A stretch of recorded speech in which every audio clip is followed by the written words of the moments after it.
ለወደፊቷ ኢትዮጵያ ለልጆቻችን ለሀገር የመስጠት ኃላፊነት የሁላችንም ነው። ዛሬ የምንተክላት አንዲት ችግኝ የነገዋ ህይወታችን የንጹህ አየርና የውሃችን ምንጭ ናት።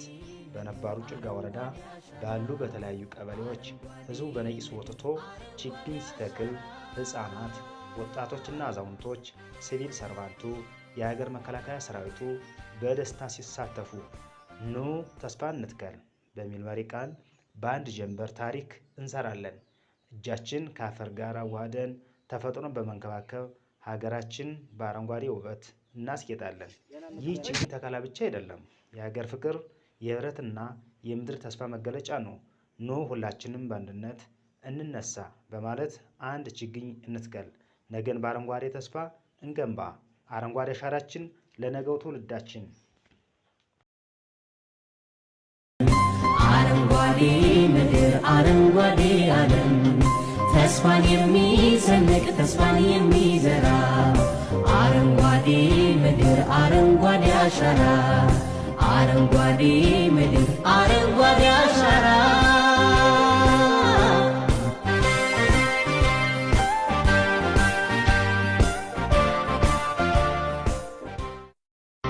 በትውልድ ታትሞ የሚኖር ዘላለም አረንጓዴ ምድር አረንጓዴ ዓለም ተስፋን የሚሰንቅ ተስፋን የሚዘራ አረንጓዴ ምድር አረንጓዴ አሻራ አረንጓዴ ምድር አረንጓዴ አሻራ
ይህች ታሪካዊቷ የነባሩ ጭልጋ ምድር ናት። አባቶቻችን ጠብቀው ያቆዩልን የተፈጥሮ ጸጋ ዛሬ የእኛን እንክብካቤና አረንጓዴዎች ትሻለች። ለነገው ትውልድ ለምለምና የተባረከች ሀገር የማስረከብ ኃላፊነት የሁላችንም ነው። ዛሬ በየቀበሌያችን በአንድነት እንነሳለን። እጃችን ከአፈር ጋር አዋህደን የወረዳችንን አፈር ከተሸረሸረበት ምንጮቻችን ከደረቁበት እንመልሳለን። በምንተክላት እያንዳንዷ ችግኝ የነገው ምግባችን የንጹህ አየራችንና የቤታችን መሰረት ናት።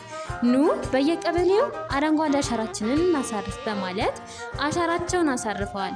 ኑ ተስፋን እንትከል፣ አረንጓዴ አሻራችንን ለነባሩ ጭልጋ ብሩህ ነገር ሳደገኝ መንደር በቸሪደር ዙሪያው በቸሪደር ያደጉበት ሀገር በቸሪደር ዙሪያው በቸሪደር ያሳደገኝ መንደር በቸሪደር ዙሪያው በቸሪደር ያደጉበት ሀገር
እሺ ያው በቅድሚያ ሳንዱ አለም ነጋ እባላለሁ። በላዛ ቀበሌ የሚገኝ የወጣቶች የበጎ አድራጎት ማህበር አሰባሳቢ ነኝ። ከዛ ሲቀጥል ያው ዛሬ አስመልክቶ እናደርገው ችግር ያደረግንበትን ቦታ ከዛ ፕሮፖዛል ከ3 ወርና 4 ወር በፊት ፕሮፖዛል እናስገብተን በእቅድ ነው የምንመራ። ያን እቅድ መሰረት በማድረግ ያው የሚታየውን የአጥር ማሰባሰብ እና ማጠር ሂደት አድርገናል። ያን የምናደርገው ያው ወጣቶች በራሳችን ንብረት ነው። በራሳችን ሚስማር የምናወጣ እንጨት የምንገዛ ሌላ ነገር ሽታ ያለው ወጥጭ የምናደርግ በራሳችን ነው። ከዚህ ሲቀጥል በባለፈው ያው የዝሆኔ ሳሮችን አጽድቀናል። ዛሬ ደግሞ ያው ማንም በተገኘበት የችግኝ ተከላውን እያካሄድን እንገኛለን። ያው የችግኝ ተከላው መጀመሪያ ፕሮፖዛላችንን ተመሰረት የተራቆቱ መሬቶችን መልሶ ማደስ በሚል ነው ወደ እቅዱ የገባንበት። ካሁን በፊት እንዲህ አይነት እንቅስቃሴዎች በማህበረሰቡ ነበር። አሁን ደግሞ ወጣቱ ጊዜያችን ተጠቅመን ምን እንስራ በሚል ስናስብ መልሶ ማደስ የተራቆቱ መሬቶችን መልሶ ማደስ በሚል 2 ሄክታር መሬቶችን አጥንተን ከግብርና ባለሙያዎች ጋር በመነጋገር ለአካባቢው ንብረት የአየር ንብረቶችን እንዴት ማስተካከል ይቻላል፣ የዝናብ መጠኑንስ እንዴት ወደ ማቅረብና እንትን ማለት ይቻላል በሚለው በአየር ሁኔታ እንዲስተካከልልን የተለያዩ የተፈጥሮ ሀብቶችን ለማብዛትና ለማለት ሲባል ይህንን ስራ ጀምረናል። እግዚአብሔር ይመስገን ወደ ፍጻሜ እየገባ ነው። ከዚህ በመቀጠልም ደግሞ ሌሎችን ስራ እንሰራለን። ይህ መነሻችን ነው፣ መድረሻችን አይታወቅም። በጎነታችን ይቀጥላል። የተፈጥሮ ሀብትንን እንሰራለን፣ እናለማለን። ያው የምናደርገው በጎ አድራጎቶችን ስራም ደግሞ